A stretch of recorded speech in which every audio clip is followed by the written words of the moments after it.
Grand Theft Auto 6. This game isn't out yet and it's already facing potential freaking bans internationally.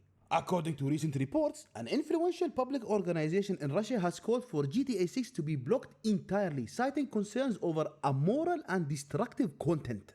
The criticism targets everything from crime-heavy gameplay to alleged depictions of sexual content. Yes, including male striptease, which somehow became the freaking breaking point.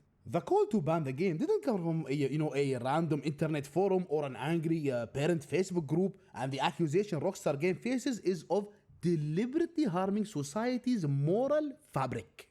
Now, while no official ban exists yet, the threat alone could lock millions of players out of one of the most anticipated games of the decade. So the question remains, who exactly is pushing this? And why now? Let's find out, gamers and gamerettes. Let's be clear about something right off the bat. This isn't the Russian government officially banning GTA 6. What we're dealing with here is something more indirect but still very powerful. Social pressure mixed with political influence, which historically, as we all know guys, has a habit of snowballing into freaking policy. The call to ban GTA 6 was initiated by the World Russian People's Council, a conservative public organization that positions itself as a moral and cultural watchdog. While it doesn't hold direct legal authority, it does wield significant influence in Russian political and religious circles. This isn't your regular Wednesday fringe group spitting useless information, guys. It's an organization that has historically aligned itself with traditional values, nationalism, and cultural preservation, often echoing sentiments shared by powerful figures within the country. The human being leading the charge here is none other than Mikhail Ivanov, the deputy chair of the council. Ivanov publicly labeled GTA 6 as a particularly dangerous tool of influence, accusing Rockstar Games of intentionally embedding vulgarity, crime, and moral decay into its products. In his view, GTA isn't just entertainment, it's a propaganda, guys, and not the fun over-the-top kind with jetpacks and supercars and explosions, but the allegedly society-corrupting kind aimed at younger audiences. And if we're gonna be fair here, guys, GTA has never pretended to be, a wholesome Stardew Valley type of game. Crime is the core gameplay loop. Theft, murder, bribery, corruption, satire of capitalism, parody of politics. This is GTA's freaking DNA.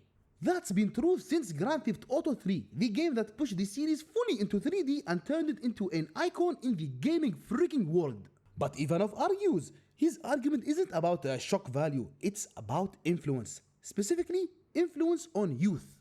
According to his statements, GTA 6 risks corrupting young people by normalizing criminal behavior and what he calls destructive moral values.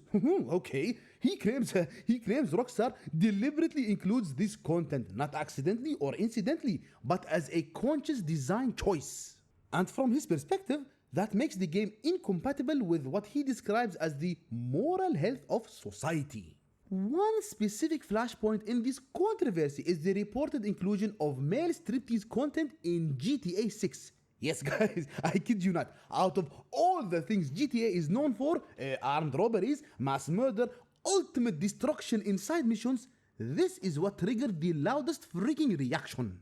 Ivanov described this element as a direct and cynical violation of basic moral norms and traditional spiritual values, which tells us a lot more about where the real sensitivity lies here. This aspect of the criticism has raised concerns with LGBTQIA+. Please tell me if I read that correctly, and I don't mean to offend anyone because every year it gets longer and longer. Especially given Russia's existing restrictions on whatever we just read, guys, advocacy and representation. While consensual same-sex relationships are not illegal in Russia, public depictions and positive representation often fall under heavy scrutiny. So, when GTA 6 is accused of crossing moral lines, the criticism isn't just about violence, it's also about identity, representation, and cultural boundaries. But there is an important aspect you guys need to know about all of this.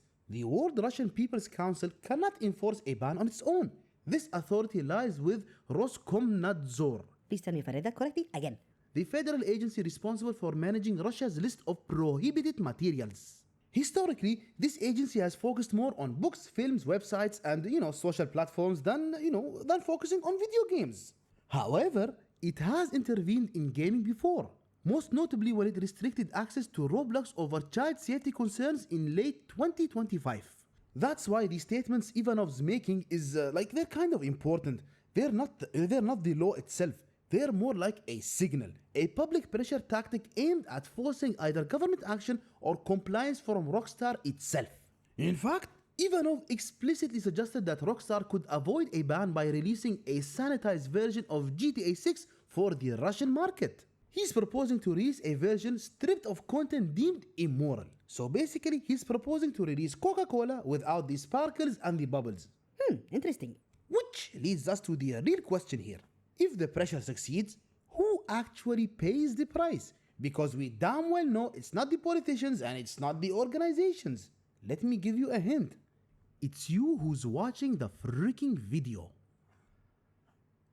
Guys, to put this in perspective, Russia alone has a gaming population estimated at over 140 million people, a figure that instantly turns this from your friendly local controversy into a global freaking problem. We're talking about one of the largest audiences on the planet potentially being locked out of GTA 6 entirely.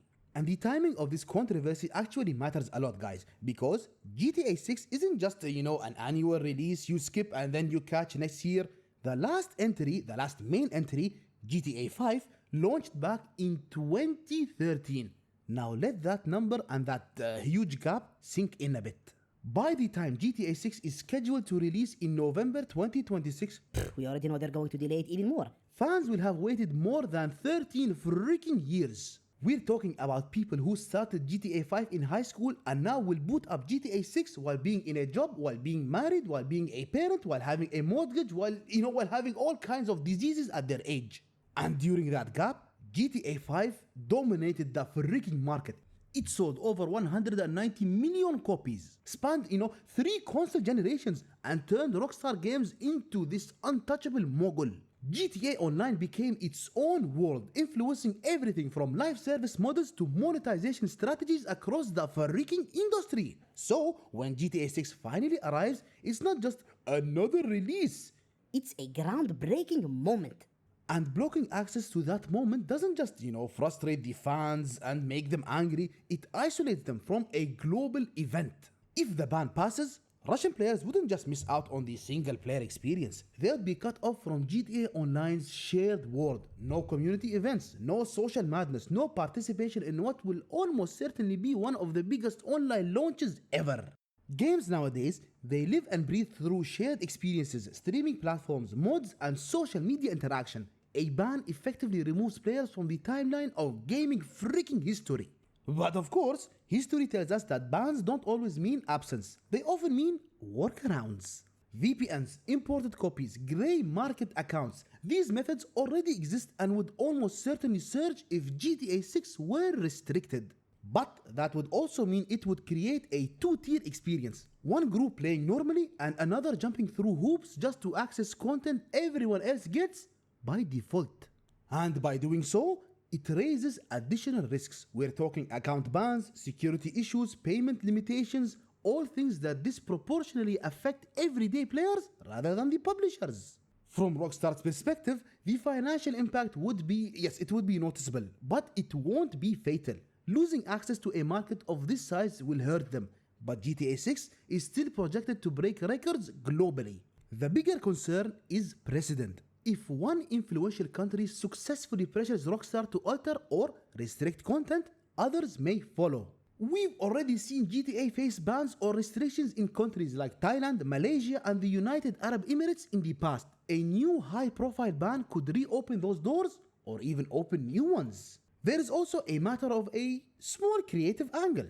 GTA is known to be satire. It exaggerates society to the point of absurdity. Stripping that edge away doesn't just remove offensive content, it weakens the identity of the franchise. If Rockstar begins tailoring different moral versions of GTA for different regions, the question becomes, at what point does it stop being freaking GTA?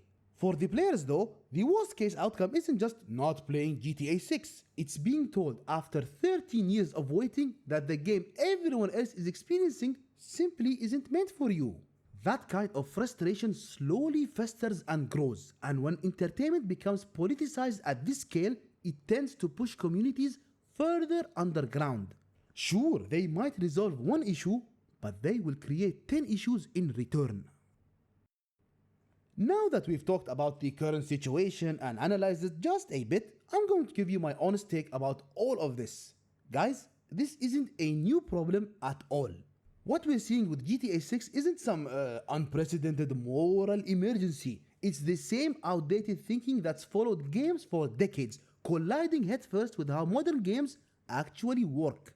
In my honest opinion, I feel this is like an old case of organizations trying to regulate a medium they still don't fully understand. I mean, games, they aren't treated like books or movies. They're treated more like strange, dangerous aliens. Something that needs special handling.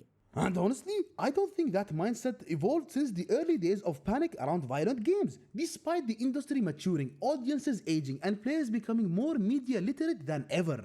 That's why I put most responsibility on regulators, not the developers, not the players, and not even the loudest voices pushing the criticism. Institutions and organizations are still trying to apply analog rules to digital products. I mean, is it really about morality? I don't buy that for one single freaking second. This feels more like control. Control over the culture, the messaging, and who gets to decide what's acceptable. GTA, guys, GTA has always been controversial. That's the point. It exaggerates, it satirizes, and holds a distorted mirror up to society.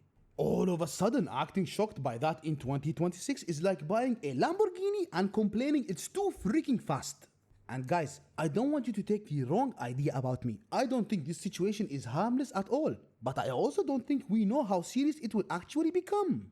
I mean, it's still too early to say whether this turns into real enforcement or fades into the background as other headline-driven panic. But what's very clear is who gets hit first and hardest if this escalates. You, the players. I'm talking about adult players, long-term fans, people who've waited a decade for this release. Gamers, we have no voice. We don't get to make the policy. We don't get to draft the regulations. We don't get to raise our hands and say, we do not agree with this. And we don't get to sit in those rooms. But we're always the ones who lose access, who lose options, and who lose agency when these debates turn into freaking action. And it's not new at all, guys. Games get restricted, movies get edited, music gets censored, and the audience is told it's for their own good. And as for Rockstar Games, I don't think they should bend on this at all. Not out of stubbornness, but because compromises at this level sets a dangerous standard.